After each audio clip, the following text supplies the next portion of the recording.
Greetings, everyone. My academic background is actually in governance, but I helped establish it was called the Graduate School of Public and Development Management, sort of more than 26 or 27 years ago, which exposes my age, I suppose.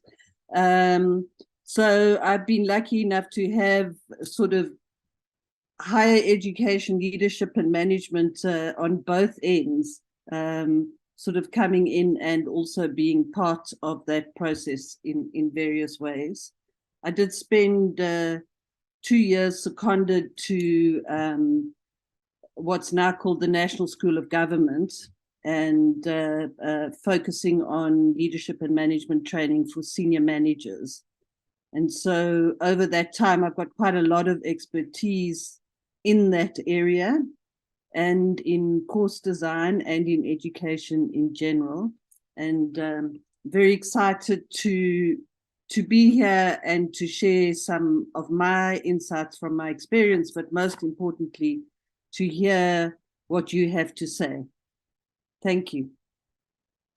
Thank you very much, Anne, for that introduction. As I mentioned, colleagues, we have about an hour. We're hoping to get through the kind of inputs parts in the first part and then spend some time with you in engagement around some of the questions that we have identified for our discussion today. I'll start by sharing my screen, and as I mentioned earlier, just to give you some background to this particular area and some of the work I've done in my own research and also while at HELM. So, title of our presentation is Showcasing Leadership Development, and specifically around academic leadership and management. And why that? I think my experience has been that our universities can stand or fall on academic leadership, and more so in the last decade and a half or so, the shift from academic leadership to management practice, and I'll talk about that in a moment. So the question that still often is asked, are leaders born or are they made? Is it about nature or is it about nurture? And the only fact that we know is that leaders are born as babies. That's the only fact.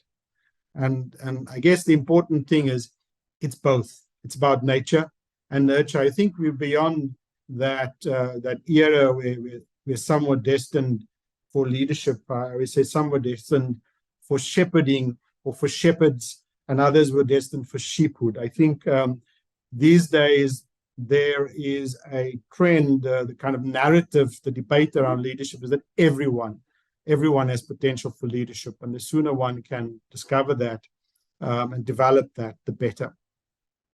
So as we know, I think in terms of leadership and leadership styles, they have evolved over a number of decades. The great man, great woman theories, where, as I say, some of those were the selected few that were imbued with leadership, and others were, I suppose, damned to followership, to the point where yesterday we spent quite a bit of time speaking about this move to transformational leadership, leaders being agents of change. We also read these days about different kinds of leadership. Servant leadership has been around for a while. I talked about transformational leadership, and more lately there's other forms that are coming up. Humanistic, transpersonal. I wasn't sure what that meant, so I Googled it, as most of us normally do. And I discovered it's really about, EQ and more about the individual. So that what we used to refer to softer skills, the relationships, somebody's intelligence and so on. And then there's also the shift to collective leadership and distributed leadership, which is kind of fairly new in the academe.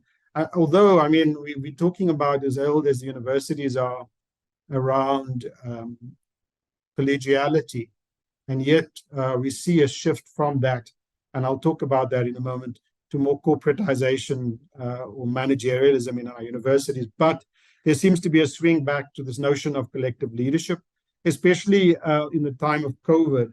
We saw from our own universities in South Africa how universities who never spoke to each other were starting to collaborate, especially around the issue of technology-mediated learning and digital transformation. And then, of course, this notion of distributed leadership. So you must be able to lead from the bottom to from the top to the bottom, sideways from the middle, and so on. And everyone, as I said, in that process has a potential for leadership. Leadership definitions. There are many of them. I like this one from Bennis. It says, leadership is like beauty. It's hard to define, but you know it when you see it. And my little bit is or not. I think this was really abundantly clear to me as I was listening to the speakers yesterday. Something that really struck me that Professor Jonathan Jansen mentioned was, as a leader, what is your lived reality? What do people see as your lived reality? That speaks volumes of who you are as a leader, as opposed to what you preach. And I think also for me, I mean, your example in this case is you fit the scholarship. If you are pontificating about leadership, you must be steeped in your scholarship as well. So it's something that you will see or not. So what's happening? I think we spent quite a bit of time on this yesterday. So I think the one big challenge for me that stands out, and we're seeing this across the globe, the slide towards anti-intellectualism, the challenges we had, for example, with COVID, scientists, and that kind of whole scientific community. And global warming is really upon us. I think climate change, mass consumption, major issues for us. The leadership narratives that currently prevail in South African universities, you'll see that there are publications that I kind of highlighted.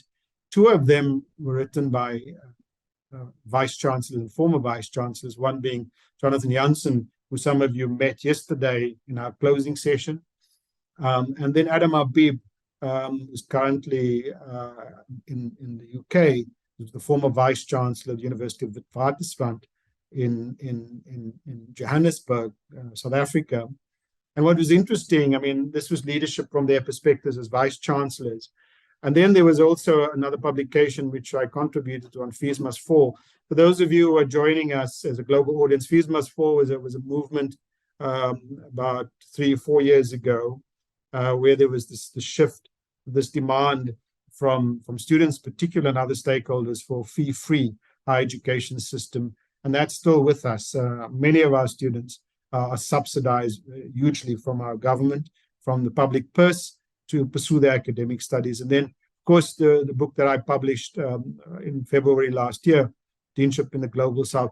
Why I'm raising this is because I've discovered, I mean, in academic leadership, these other 3 books talk about the crisis. And I think if one looks probably internationally, there may be other publications around academic leadership available. But in the Global South, we seem to be focusing our attention on scholarship and research in crisis, and not enough on key functional roles, critical roles, bridging roles, interfacing roles like a dean in the universities. I dedicated my scholarship, my career to it. And I think it's important because I think, as many of you know that are deans, I mean, it's at the deanery or in deanship where the academic project and the administration intersect. And the dean, more often than not, has to be the bridge builder in respect of those roles. This is our world. I mean, we're still struggling with some crises. I think South African higher education has been in a crisis modality for the last 2 decades. I mean, I think we almost lurch from one crisis to the next. We haven't got to a point of stability yet in our system, into a rhythm of stability. Every year before our academic year starts, there's some sort of crisis or issues that come up. Things have quietened down, I think, with COVID and the fact that our student body was not on the campus, and we shifted to remote. There was a bit of a lull in some of those issues, but I think, of course, with COVID, it threw up a lot of other issues in relation to remote learning, digital transformation, technology-mediated learning. And of course, as someone yesterday said, kind of emphasized or reasserted the divide between the universities that have and the universities that have not. And I think our responses to COVID and technology-mediated learning vary depending on our universities' capacity to do so. But I think 2 years on, we've done a lot better, and things are looking up, although a number of our universities are now shifting to a hybrid modality.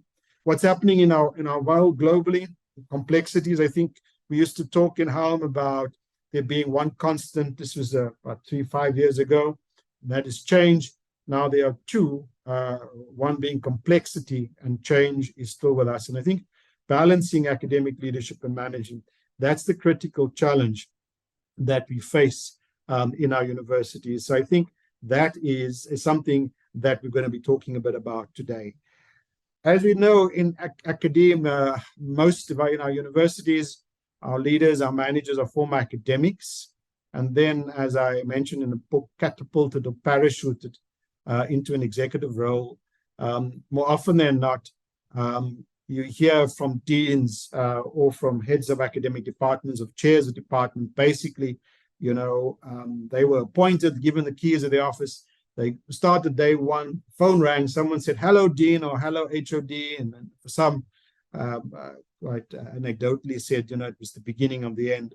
And so it's a major problem. It's a shift from where you were in academia and in academy, where you were measured by your own success, measured by your own performance, your credibility, your field, your field of study, your scholarship, your students, and so on. And suddenly you're into this management space where you now have to work with others, lead others, manage others. And it's a kind of, I sum it up in the way, say, shifting from me-ness or I-ness to we-ness and us-ness. And that often is the biggest challenge when people move into this particular role.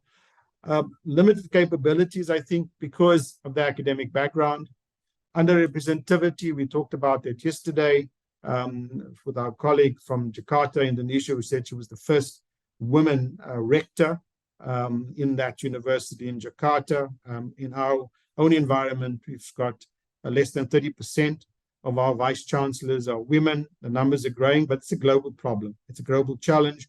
And it's not as if there's not a sufficient pool for the position. It's just that often women leaders end up in cultures which are not enabling and even toxic, and still dominated by various cultures that patriarchism and so on. So it's the environment often that creates the challenges for them not to be able to perform effectively at this level. No induction, very little preparation.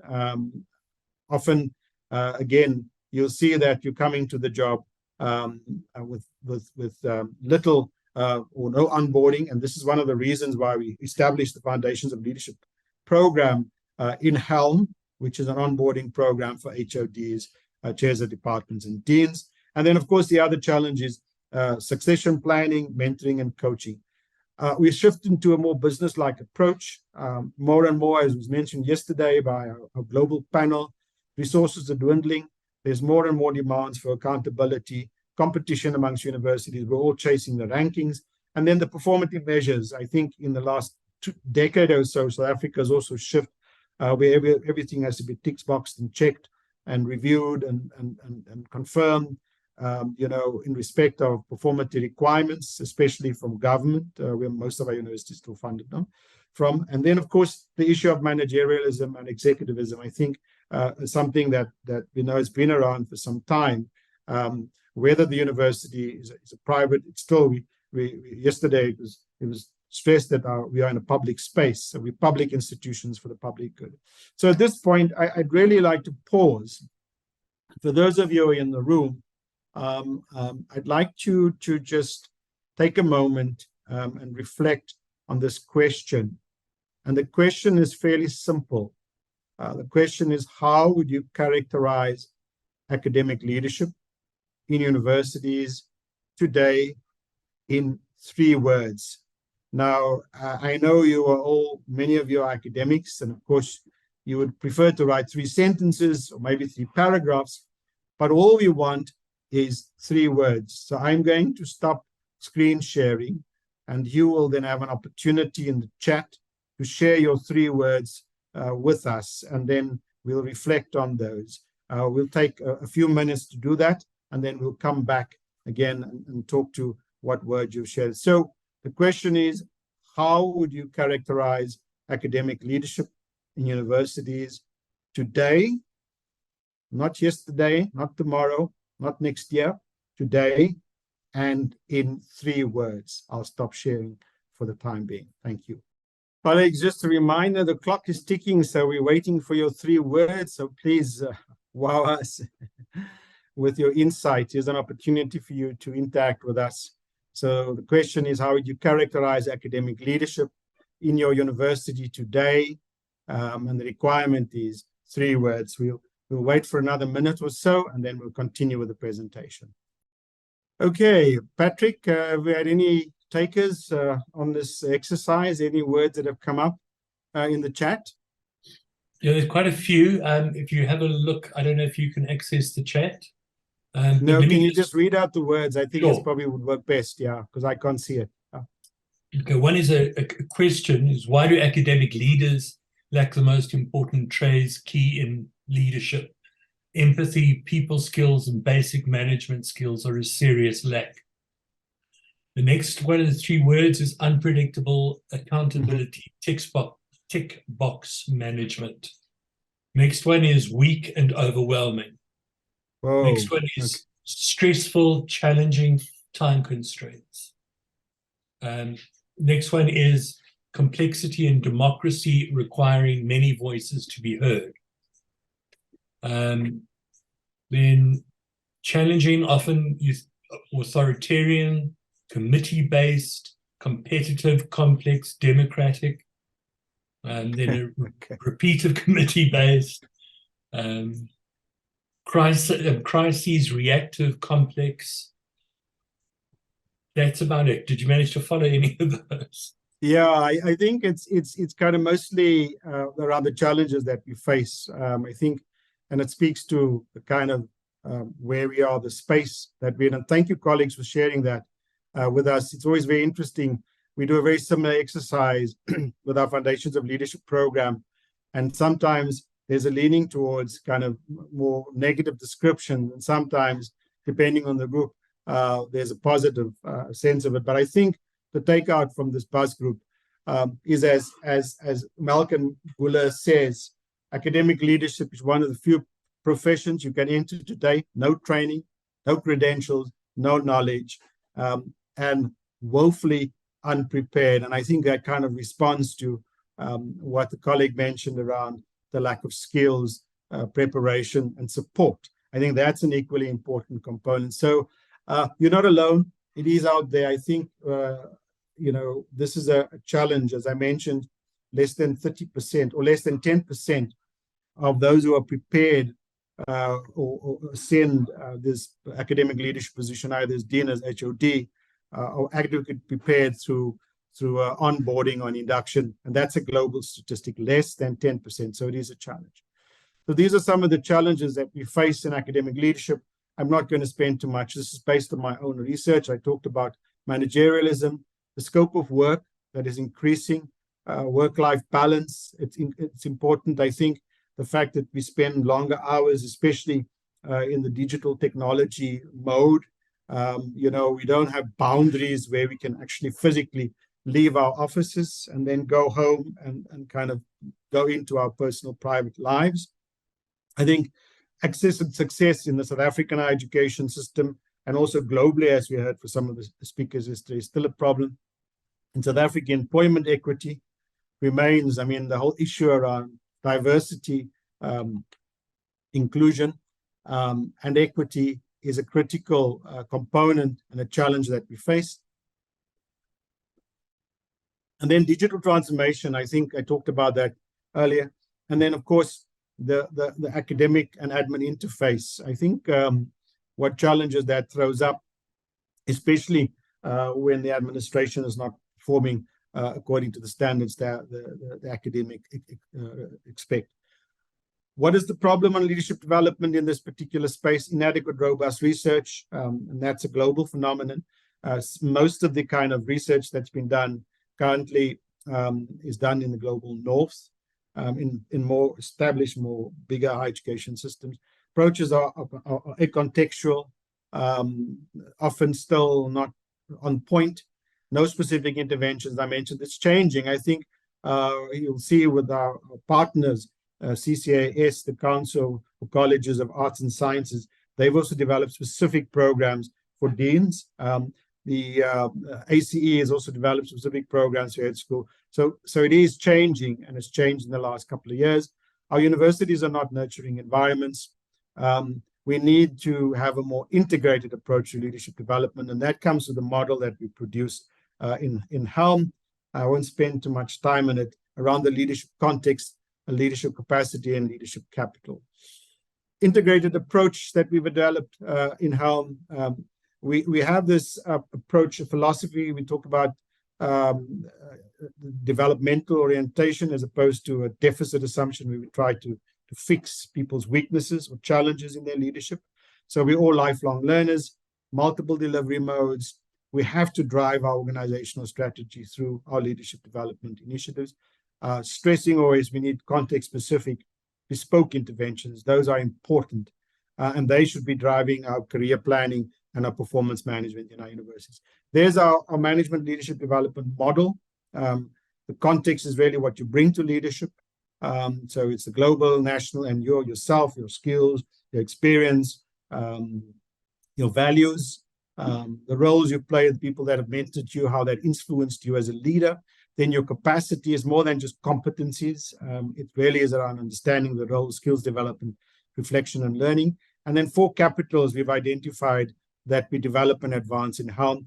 One is human capital. We know it's about skills. Organizational capital is really around ensuring your policies process is in place, your systems are there. Economic capital is around the value, economic value that you bring to your organization, to your university. And this is becoming more and more of a challenge for academic leaders, in particular for deans, as they're required to go and source additional fundings beyond the traditional funding source. Then, of course, social capital on the increase. As someone, it's not what you know, but who you know. So we flip the model where we're saying, as opposed to you slapping on your leadership development to your performance management plan, it's the other way around. Leadership development should actually drive performance and career management. What do we do in HELM at a macro level? Research policy in a praxis base. We do bespoke programs. We also work very closely to support our universities through what we call the lab. And then I think all of this is done with our partnerships, because we don't have unlimited resources. A number of the people that you will meet on the summit are either our senior associates or associates that support the work of HELM. And of course, partnerships. We're establishing a partnership with the American Council on Education, colleges, Council of Colleges on Arts and Sciences, and the University Design Institute, which is a new partnership we are exploring. So I think a lot of this hinges on a community working together towards a common goal. There's our architecture. The slides will be available on our website once the summit's done. But from induction to onboarding, we've got various programs. We've got our Women in Leadership program that currently is running in its 3rd cohort, and that's been fantastic to see how that program has evolved. To, on the other end, our coaching program, which is part of our Women in Leadership, and then our engaged thematic workshops and seminars. The takeout here is that your interventions have to be context specific and custom made, and I think this is where you can support this with professional advisory services. That's my final quote as I end my part, and then I'll hand over to Anne. Can we talk about the context and the culture of leadership development? I love this quote. I think we've seen this in the last few years. Tenacity is key. Staying the course. I believe that academic leadership is one of the most important foundations in our universities, so we need to support it. We need to assist. We say to all those who participate in our Foundations of Leadership program, the HODs and the deans, you're an academic leader. You've been selected because you're really good at what you do, and we can teach you the management stuff. We can teach you the people stuff. We can teach you the budget stuff. We can teach you the administrative stuff. You know, you need to just stay the course. And what we found from our own programs that we built up support networks among HODs because those programs are offered at kind of functional level and deans and so on. And let me hand over to Anne, and we'll then talk to the next area around the culture and the context of leadership. Thank you, Anne.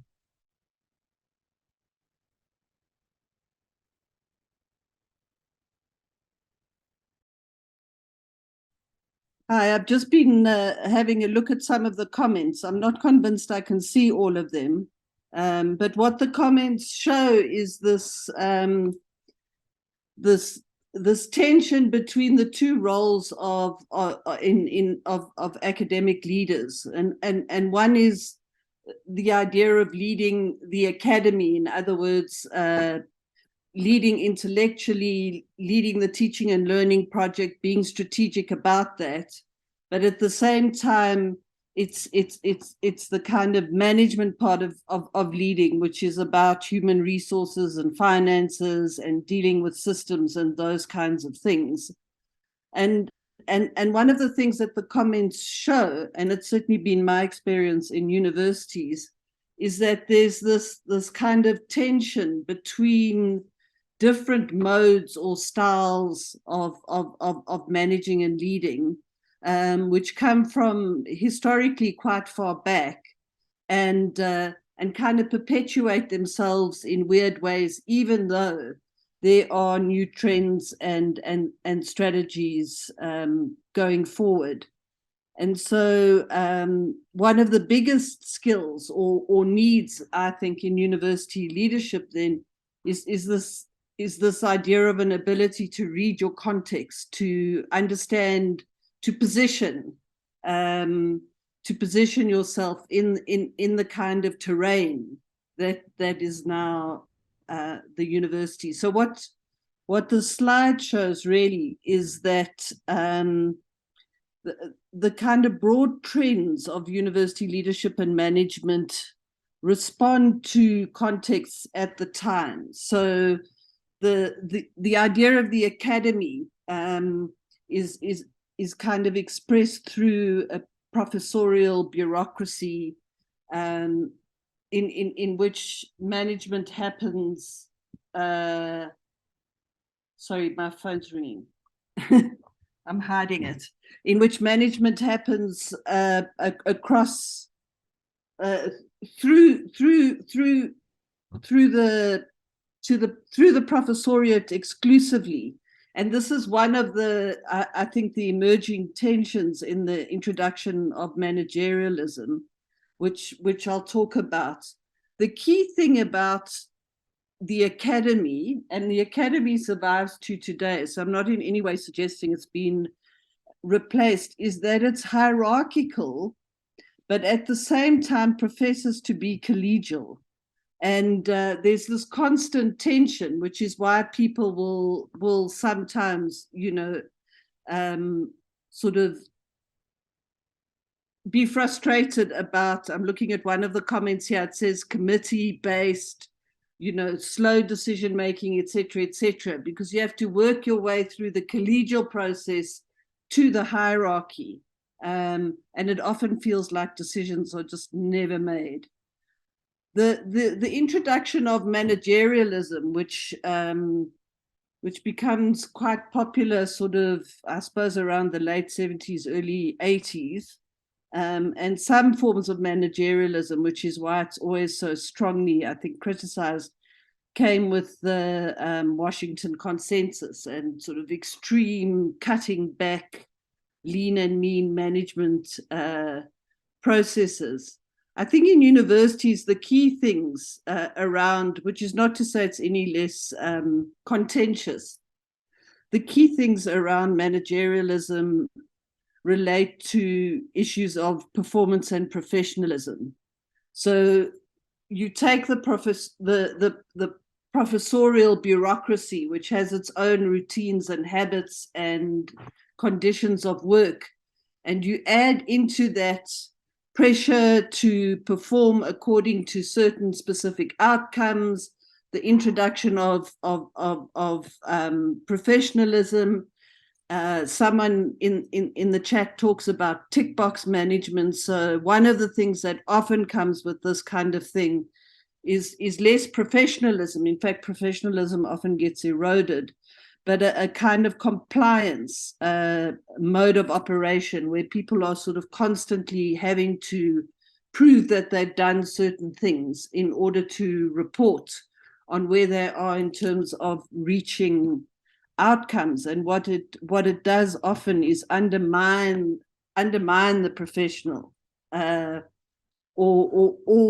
the kind of freedom to be an academic, and that causes big issues in terms of, particularly as people rise up in the system and have to take on more and more managerial roles.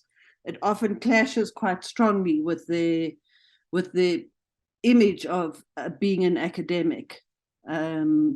And then the final one, which Oliver's spoken about quite a lot, I think, is this idea of how do we deal with complexity. And certainly this is where we're at the moment, I think, in the world globally. And part of the response has been, because it's part complexity, and I think part the kind of the connectedness of the world, and so I think that the response of the university has been to look at how do we survive, how do we maintain the academy, in a sense, that sort of image of the academy, both in the face of managerialism and complexity. And the idea quite often is that as leaders and managers, academic leaders and managers, you have to be much more innovative. You have to look at entrepreneurial sustainability, and that's why we find universities, sort of running short executive courses or big research projects, maybe for business or for government. So there are a whole range of new roles that get taken on. But I think the real issue is that what gets lost first of all, we just sort of layer on these different understandings, depending on, I think, where we come into the system and how they work. But I think what gets lost in the process often, particularly if you are very senior in academic management or leadership, is the sense of what it actually means to be an academic leader or an academic management, and how do you manage that tension? Because most universities see the academic leadership as research, publishing, etc., and often that's what gets squished as you have to. It's one of the things that Oliver talked about.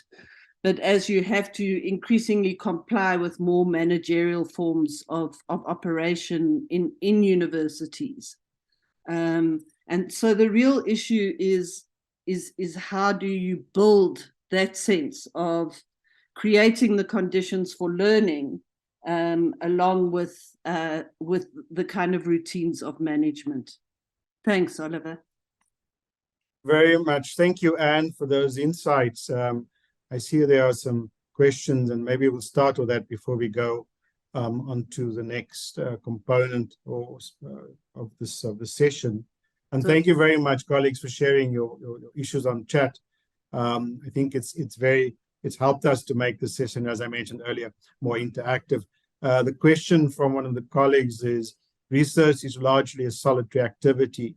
What happens when you are promoted to a leadership position that requires intensive social engagement? And that's exactly what we've referred to, Anne and I think. I always say, those of you who are in the academy didn't sign up for management. You signed up for the love of your discipline. And often I've seen, for example, in my own experience, the research I did with the deans, was they lose their scholarship identity when they kind of go into the management track.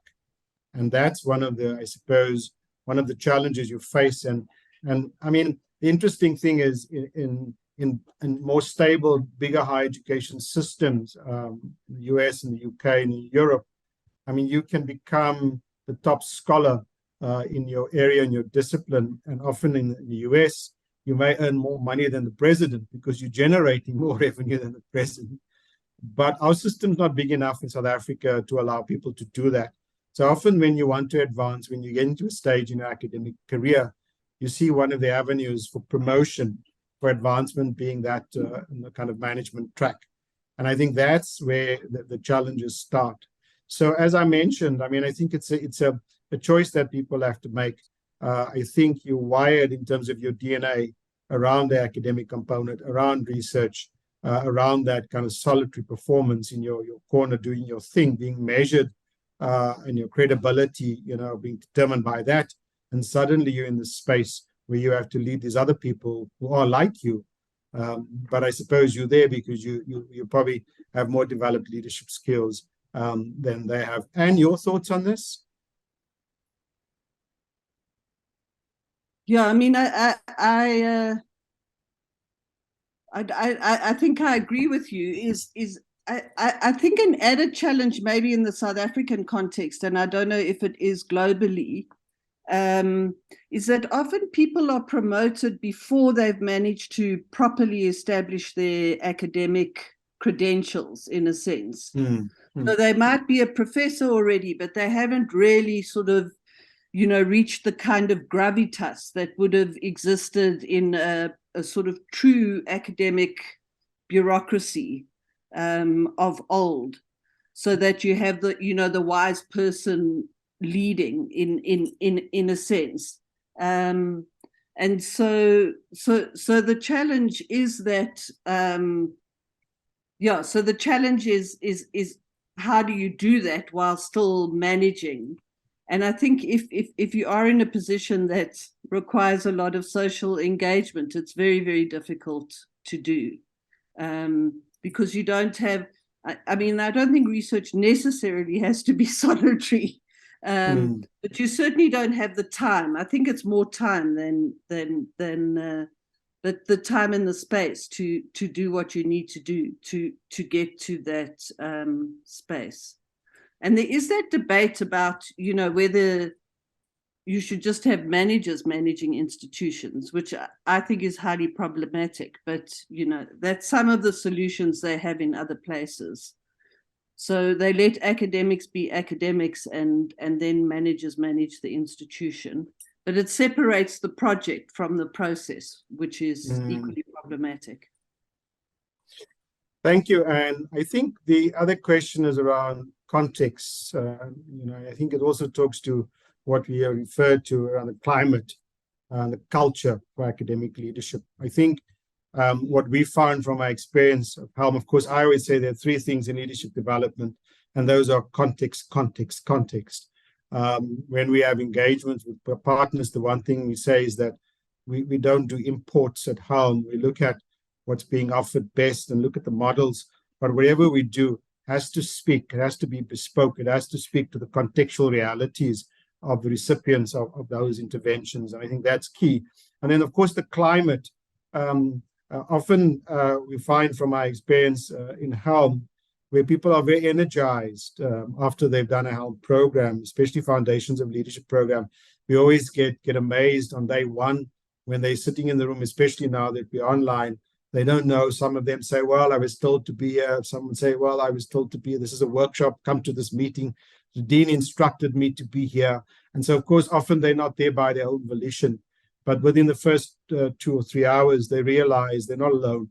And then they can transcend that climate that is disabling and work and engage with colleagues. I think what you need to do, especially in a leadership development space, is create an environment that it's safe, where people can speak free. I think we tend to, with managerialism, we tend to kind of, we don't give people the space to be what they are supposed to be as academics, to critique, to engage, to say the unpopular things, to share experience. And so I think that is particularly important.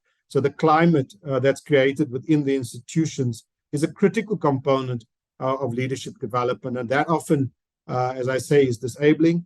And in some instances in our universities in South Africa, I can't speak for anywhere else in the world, can be quite toxic. And then I suppose a culture, I think what we've discovered from our experience with our Women in Leadership program is how they find support from each other, how they build that network, how they build their social capital, and in their own minds change their thinking and the culture of the way they approach their own academic leadership, and then take that back into their institutions. So I think you've got to start. I think I always talk about when you've got a challenge you face, and in particular, how do you develop people appropriately for academic leadership? You start with a coalition of the willing. Those people who are willing to get into the trenches with you, fight the fight, and then step out of it and go and face the world. So I think that's been my experiences around those three issues around context, climate, and culture.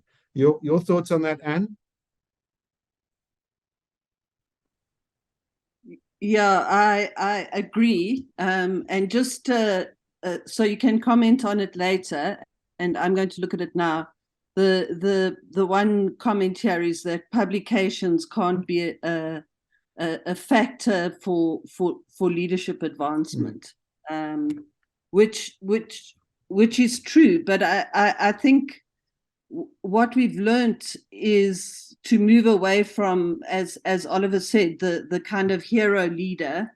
So you know the one that was sent to us to bestow us with their wisdom and lead us through the academic space. And I think we are now much more aware of what's needed to develop leadership, but also to support leaders. I think that one of the things that we do is we often have big expectations about what leaders should do, but we don't similarly provide the kind of support they need in order to do that. And one of the key support issues is the issue of them being able to understand that actually they do have a toolbox that they can use, and that part of that toolbox is their colleagues. So being able to get together to talk about issues in safe spaces where you're not going to be judged is a particularly important space, I think, and it's one that should be protected. And I think the one other thing in relation to that kind of development is to be able to build that in your institution as well as across institutions, which is the power of the HELM courses in many ways, because they work in both kinds of spaces. Thanks, back to you. Thank you very much. I think the probably kind of leads us, it's a nice segue into the last component of our session today. And thank you, colleagues, for your questions and comments. They're very useful. I think it's not, what you're saying is not new. I think the challenge for us is always, what do we do about it? I think for me, as I said, I've committed my career to the scholarship of academic leadership, in particular deanship, because I think this shift to performativity, I mean, we see this top-heavy executive structures in universities that in some instances are sucking our resources dry, and they just get bigger and badder, and often at the expense of the academy. And I always say, and of course these days, because I work for University of South Africa and not in a university, it's not career limiting, I say that whatever we do in the university must advance the academic project. Nothing else, nothing more, nothing less. It's about the academic project. Sometimes in the old days, we used to talk about academic or the academics and support. And we don't want to use those terminologies because many of the people who work in administration, they are professionals. But I think sometimes you could remind those professionals that they are not the line. They're the support. They're there to really help advance the academic project. So I think the issue around leadership development, I think both Anne and I were privileged as colleagues to work also in government a number of years ago to develop programs for government. And I think the one thing that you realize, the kind of levels where you've got to look at three. And I mean, I think that's when we talk to the definition of what one does, which was referred to as capacity building. There's the individual, there's the organization, and then there's the system. And I think we spend far too much time, and I think that was in the beginning for HELM, on the individual, because we needed to get into that space. We needed to get people oriented onto this kind of rite of passage, as my colleague Patrick Fitzgerald refers, into leadership. I think we talked earlier about how your DNA is you're wired for academia, which is very, individual and so on, and suddenly you're in this kind of collective space. So how do you move on that trajectory? And I think then we fall short where, in some instances, I mean, if I think about our deans, I mean, so much invested in that critical role. And often when a dean comes to the end of his term, unless, they're thinking of moving up in the executive echelons to deputy vice chancellor or so on, to a higher administrative position, they're left to their own devices. They go back to the academia, they have to catch up again on their discipline, on their research. They lost touch with who they are, their own identity. And they've got such a rich skill set they've developed. So I think it's a case of supporting someone before, while they're in the position, and transitioning out of the position. That's something we don't do, or don't do well in South Africa, where at least with your last term as dean or HOD, what's going to be the next step on your academic kind of journey. And so I think the other issue also we discovered, for example, from our Women in Leadership program, often the focus is, as my colleague Denise Zinn refers to, from the outside in. So we tell people about the regulatory frameworks, we tell them about how universities are financed, we tell them about people management, about budgeting and so on. And you've got to also then go to from the inside out. So what Will has done is looked at individuals from the inside out, and then also imbue them with that skills and knowledge which they have to know. They need to know about, funding of universities, policies, people management, and so on and so forth. So I think we've shifted our focus in the last few years in HELM to work with those individuals, to recognize it's not a one size fits all. You know what I mean? That you've got to customize. But over and above, what we've seen has been very encouraging and motivating for us is the dynamic that emerges from a group that are in a room, that are doing the same thing, maybe at different institutions. And suddenly there's a commonality, you know what I mean? There's a kind of camaraderie that says we're in this together. And often our foundations of leadership programs end on a positive note, on a very high note, because people have been immersed in that experience. Anne, you want to share about this and your thinking around leadership development from your own experience? Yeah, I've had much less experience in universities than you have, but I think that one of the most important part of leadership development is giving them peers or colleagues that they can engage with, but also giving them, I've just learned this recently because I've been doing some work with a CETA, so I've had to learn all the jargon around skills and things. But is giving them this is a thing called a transactional ability, but it's that ability to, and it's summed up best around the idea of understanding leadership as learning. So in the same way that we learn about our discipline and practice, we need to think about how we lead in that context. And if we think about leadership as learning, then we think for almost every interaction that we have, what's the terrain here? What should I do? What are the politics? Someone spoke about the politics. How do I navigate them? Who could help? Who do I draw on for support? What did you call them? The coalition of the willing. The willing. So I think that a lot of and this is, I think, why foundations of leadership is so useful, is that quite a lot of what you need to do with leadership development is enable people to understand that they've got the tools.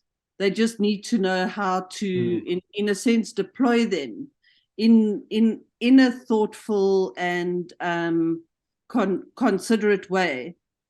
The tension always, as it is with all kind of developmental programs, is that often they have to go back into a context or environment that's hostile, or even toxic is some of the stuff we've been told in some of the work that we do.